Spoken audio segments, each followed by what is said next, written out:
One business trait I've learned from accomplished entrepreneurs and business owners is they rarely meet up with people. What I mean by this is getting together with someone in a casual setting without a predetermined agenda and pre-qualification of what the outcome of the meeting needs to be.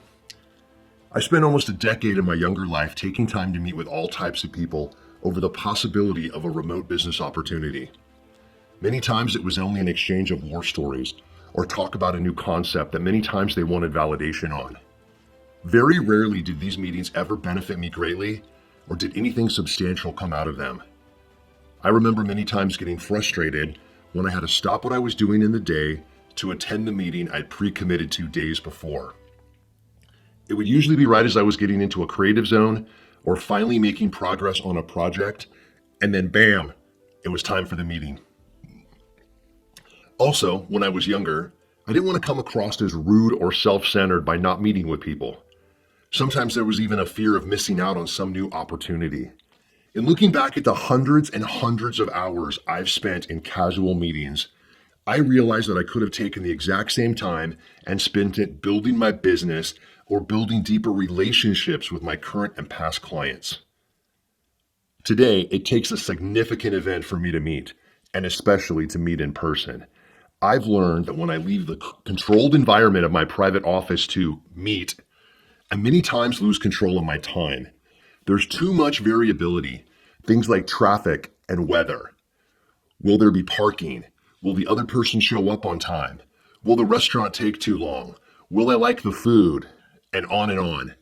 I've learned that meetings, even about the best subjects, can easily blow a 2-hour hole in my day, and likely only 15 to 20 minutes of core concepts are ever talked about.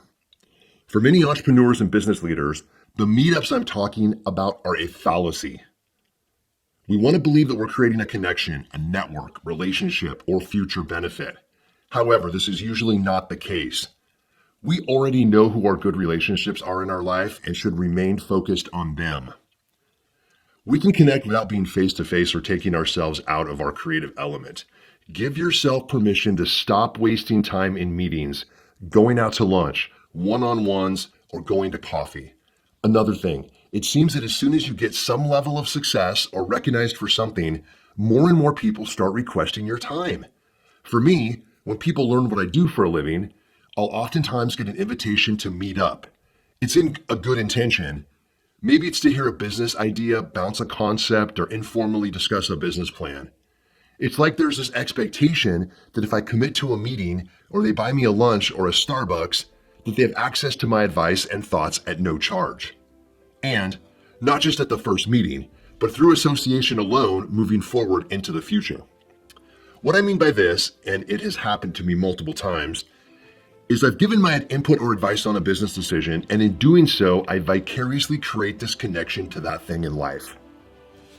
Like whenever that person makes a change or needs input on that subject we had originally talked about, I'm somehow obligated to offer my advice. Many business owners think that when they tell someone they can't meet, that they're being disrespectful or uncaring. Successful business people have come to learn that in taking time for a non-agenda, non-purpose meeting, they're effectively delaying those things that they know will bring them success. If you're new to business, you're not busy, or not clear in your strategic business direction, then having meetups may seem like a decent idea. When you have focus and vision of where your business is going, then anything that takes you away from that becomes a distraction and a decrease of productivity. Choose your meetings wisely.